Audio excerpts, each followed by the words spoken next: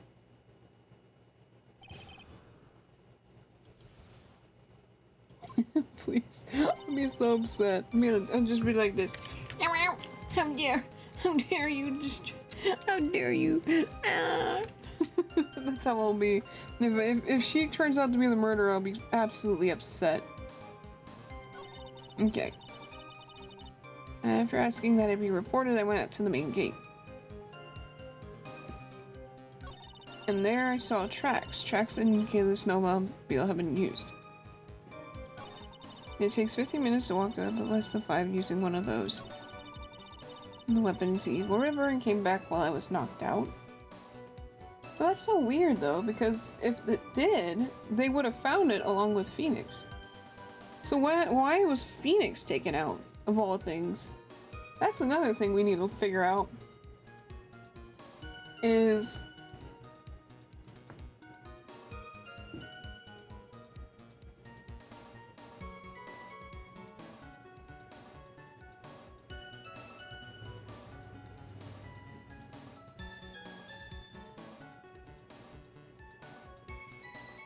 yeah, like, hold on.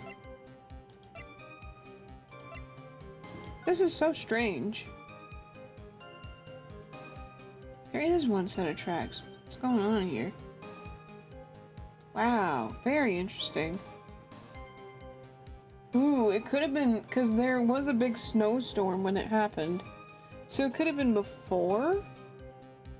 That's interesting. I just thought of something. Okay.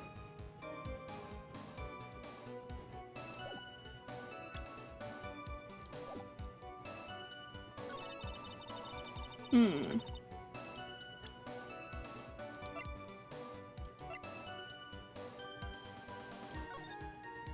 gosh darn it, keep doing that. Bum, bum. Objection! I admit this photograph proves something. It proves the snowmobile was used on the night of the murder. You finally accepted the inevitable, it seems, Miles Edgeworth.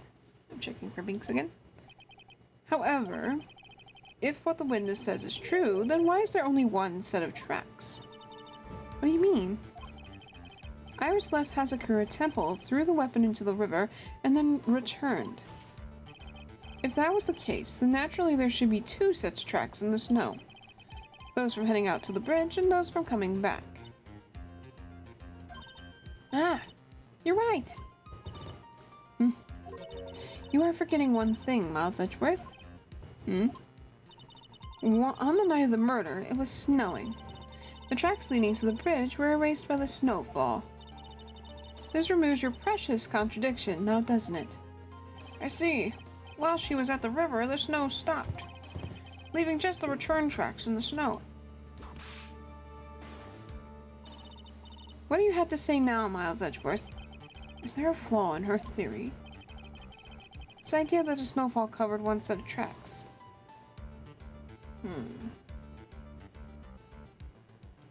Contradiction. The tracks to the river were covered by snow. What a nice theory. However, Miss Von Karma, that is impossible. Would you care to explain? She's referring whip. Why, there is a rude index finger currently pointed in my general direction. Ma'am, you're pointing all 5 fingers at him. I don't want to hear it. No need. The evidence will do all the talking for me.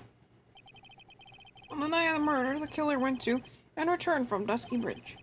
In order to dispose of the murder weapon, the outgoing tracks were erased by snow. Or so claims Miss Von Karma. Miss Edgeworth? Mr. Edgeworth. I'm so sorry. Present your evidence to the contrary, eh? Evidence that outgoing tracks were not covered by snow. Where is this? Eagle Mountain weather data for February 7th. Snow with occasional lightning strikes. What? 7 to approximately 10:50. Oh. Lightning 10 to approximately 11. Lightning struck Dusty Ridge at 10:45. Around 30 minutes passed between the fire starting and going out. Interesting. Gosh darn it, I did it again. This is what I need to click on. Witness, please tell us again what time it is when you witnessed the crime. Like I said, it was around 11. Of course, this means that the weapon was thrown away after the time, correct? On that note, please take a look at this data. Take a look at this data. It is the weather report for Eagle Mountain on the night of the murder. The weather report? Snow started to fall at 7 p.m., but it stopped around 10:50. Therefore, when the sister witnessed the crime at 11 p.m., the snow had already stopped falling. It is impossible, ooh, that was interesting, for any tracks made after that time to have been covered up.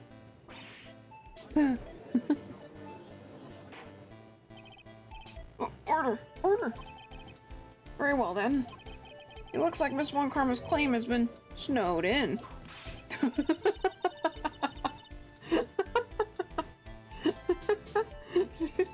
Shut up. Whoops. It's too typical. I think this trial takes a snow. Miles Edgeworth, how pathetic of you to rely on the weather of all things.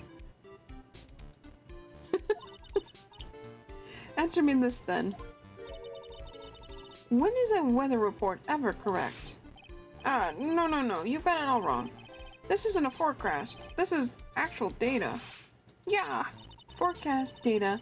All weather reports have some inaccuracies. It may have still been snowing in the vicinity well past 11 p.m. It's true. We cannot be totally sure, eh? What? Did you pull that off? And it stopped snowing at a Hasakura temple when the murder took place. You need to provide conclusive evidence of this. For real? That's so dumb. I've come this far. There's no turning back now. Very well. I too cannot allow any doubt to remain concerning this testimony. You can't back down, can you? Such a perfectionist, Miles Edgeworth. Very well then, Mr. Edgeworth. Where's your evidence that it already stopped snowing when the victim was killed? Oh, wait. Is it this? No. Oh, wait. That would make sense, because there are snow tracks here.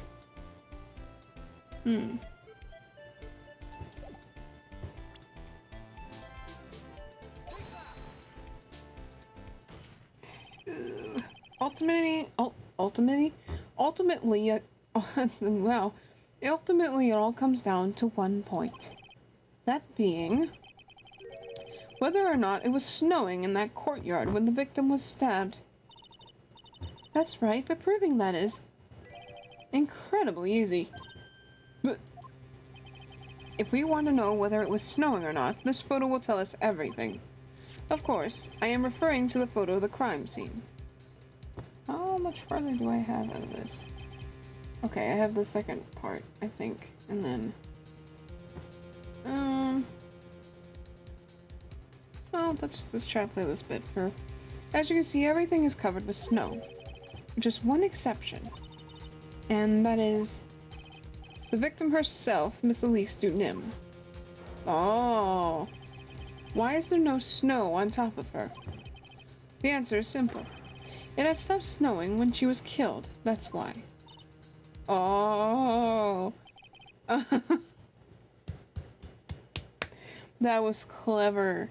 In other words, if the killer really did go to the Eagle River to dispose of the murder weapon, then in this photograph there should be two sets of tracks.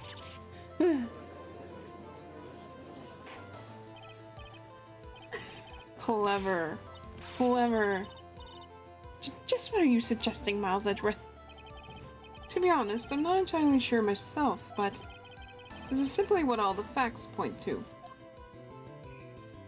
clever. That night, someone used the snowmobile to leave Hazakura Temple. Meow, meow, brrr. I can imagine taking like a little paper piece of the snowmobile, just going meow, brrr, meow, meow.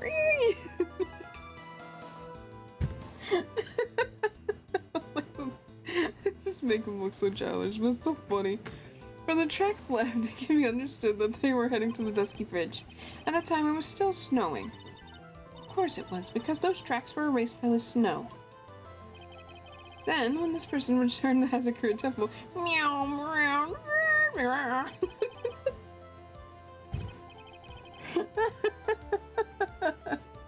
That's so stupid. The snow had stopped, thus the return the tracks were made.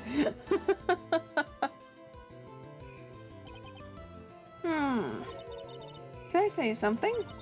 This all sounds a bit fishy to me. What does, sister? There is only one key for the snowmobile. But furthermore, on the night in question, we know that the defendant had it. The key was found in her room after the murder. Which can only mean that night, Iris used the snowmobile to go to the inner temple. But Iris said that she never went there. I should probably press on this point some more when I get the chance. Oh boy. The snowmobile can't cross the suspension bridge, so she must have left it on the Hazakura side of the bridge and crossed on foot. That sounds about right. But what's odd is, when I left Iris and returned to Hazakura Temple, I didn't see anything near Dusky Bridge. You must have failed to see it, sister. Maybe, but when I made it back to Hazakura Temple, it was there, by the main gate. The snowmobile, I mean. I know what I saw. It was covered in snow, too. So maybe it was after she went to the one thing? But that is impossible. And the only reason it would make sense... The only reason it would make sense is if what's her name? Iris? If Iris took it after, Sister Bikini went to take a hot bath. You know what I mean? Like a hot soak. Because then, you know, she wouldn't have seen it at any point. Order! Order! Order in the court! What does this all mean? It would also make sense since it was still covered in snow. And the, you know, the frames that we see it now, it's not. So then what was the snowmobile used for? It wasn't taken by the defendant when she went to the inner temple. If it had been, then the witness couldn't possibly have seen it by the gate. Furthermore, it wasn't used by the killer to dispose of the murder weapon. If that was the case, there should be two sets of tracks in this photo. So then what happened? All we know is this. After it stopped snowing, someone used the snowmobile to return to Hazakura Temple.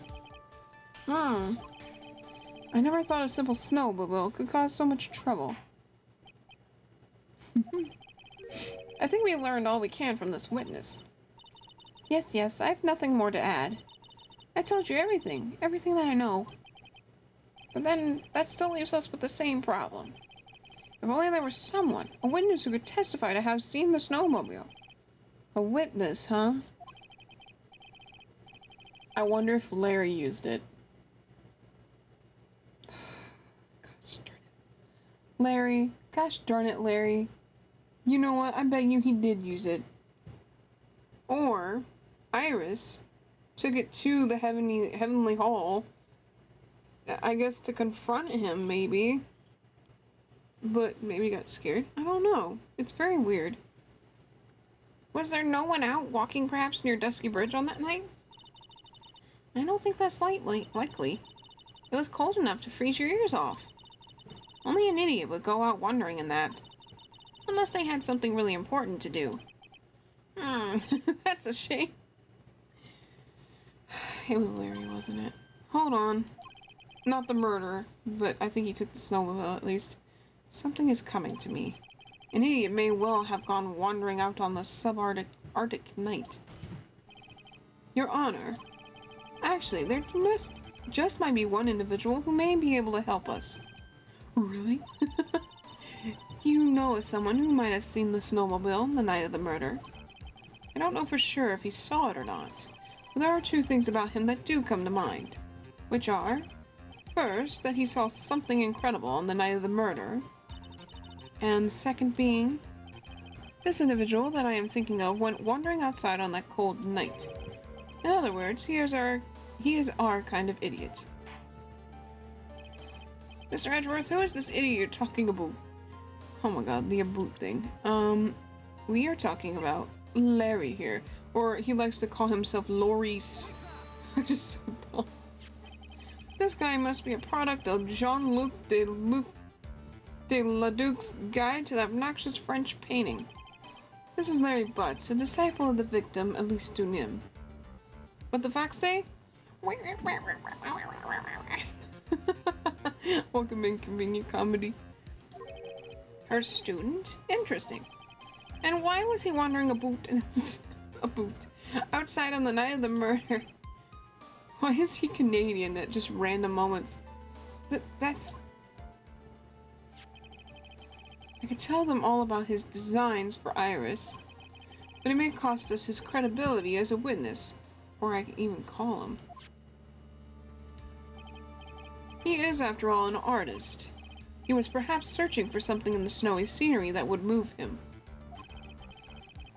Although I cannot guarantee that this is the reason. And so, this unfortunate, unreliable-looking man, what exactly was it that he saw? I intend to extract that from him right here in this courtroom. Summon this youth as witness immediately. I have no choice, do I? I believe he's in the gallery for this trial. It will not take long to summon him. Very well, Larry. You may have escaped me yesterday, but today I'm going to get everything out of you. Oh boy. Okay. The court will now adjourn for a 20-minute break. Miss Von Karma, please see to preparing the next witness. Understood, Your Honor. Good. Well then, court is now in recess. Click. Clankety clink clink. To be continued. And that's where we're gonna end it. Ooh. Very nice. Man, we're almost done with this game. Oh my god, we're almost done. Turn a boot. We're gonna write this. I gotta remember that this is the file that we need. Anyway, y'all, I think I'm gonna call it there. We've been going at this for about 3 hours. I think we've got it good. I think that's it. Let me get some nice music going. Yeah. So chill, so relaxed. I'm so like.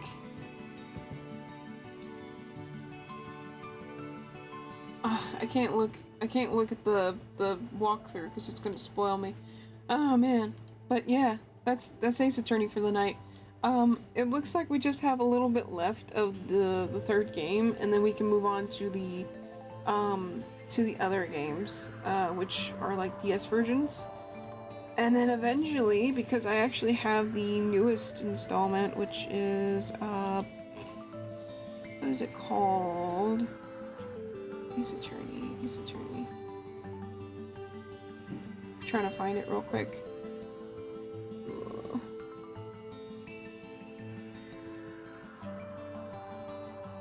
Dang it, I can't see it, but oh, here it is. The Great Ace Attorney Chronicles. I'm very excited to play that one. But yeah, oh my god. We're getting really close. So then I guess we'll finish up on that one the next time we play, and then we'll just see if we can move on to the next thing, that same stream. Who knows what will happen. But I have a lot of fun playing Ace Attorney. It's so much fun. It's a lot of fun.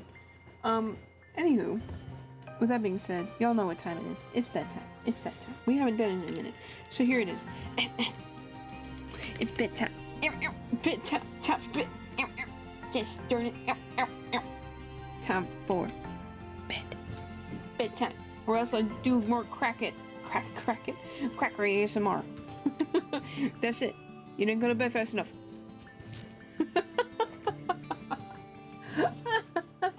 Cracker ASMR. That's what you get for not going to bed fast enough. Anyways, if you guys got school or work going on, which I'm sure everybody's out of school by now, I wish you luck. I know that stuff sucks. Good luck with finals and graduation and things of that sort. I know a lot of y'all are getting out of school here soon, so that'll be a lot of fun. I can't wait to see y'all during the summer. But anywho, drink plenty of water, lots of water. Water's important. Drink lots of it. Water is important. It's very good for you. Drink it. Drink some water. Drink. It's very important. Sippy sip on that water. Sip the water. Take care of yourselves. Self-care is important. Love yourselves. You're only used in this world. And also tomorrow we're playing Stardew Valley. I'm so excited. I miss Stardew Valley. I miss it so much. It's so sad. I miss Stardew Valley. I can't wait to play it. I'm so excited. So tomorrow will be with Stardew Valley, and then this Saturday we're actually going to be testing out a hangout stream, which should be pretty fun. I'm actually trying to get some stuff together, but I don't know if I'll get it done in time. I mean, it's not a big deal, but like, oh, let's hope. But anyways, I hope you guys have a good night. Take care of yourselves, love yourselves, and I will see you guys tomorrow for Stardew Valley. Alright? Okay. Alright, bye-bye, y'all. Goodbye. Goodbye, y'all. Hold on a second. Goodbye. Goodbye, goodbye, goodbye. Goodbye, goodbye, goodbye, goodbye. Go to bed. Goodbye, goodbye, goodbye. Goodbye.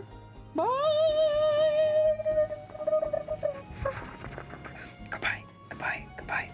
Cracker ASMR.